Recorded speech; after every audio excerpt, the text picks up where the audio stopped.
வந்தாரை வாழ வைக்கும் தமிழகம். எப்படின்னா, தமிழ்நாட்டை நம்பி வந்த சக்சஸ் தான். நான் நடிச்ச ஃபர்ஸ்ட் படமே கன்னட பட ரீமேக்.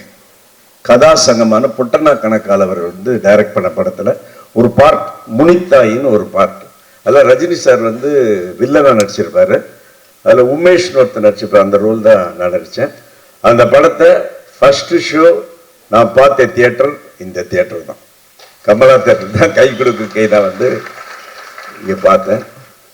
அதாவது உங்களுக்குலாம் ஒரு விஷயம் சொல்கிறேன், இந்த எங்க ஆர்டிஸ்ட் எங்க டெக்னீஷியன்ஸுக்கு அப்போல்லாம் பார்த்தீங்கன்னா 80s சினிமாவில் நடிக்கிறது ரொம்ப கஷ்டம். அவ்வளோ ஈஸியாக போய் உள்ளெல்லாம் சான்ஸ் வாங்க முடியாது. ஆனால் நடிக்க சான்ஸ் கிடைச்சதுன்னா நடிச்சுக்கிட்டே இருக்கலாம். பாருங்க, 42 வருஷமா நான் நடிச்சுக்கிட்டு இருக்கேன்.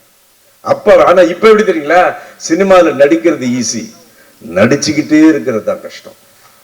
அது காரணம் என்னன்னா, அதில் நீங்கள் டிசிப்ளினாக இருக்கணும், ஹார்ட் ஒர்க் பண்ணணும். இதெல்லாம் பண்ணால் கண்டிப்பாக வெற்றி நிச்சயம்.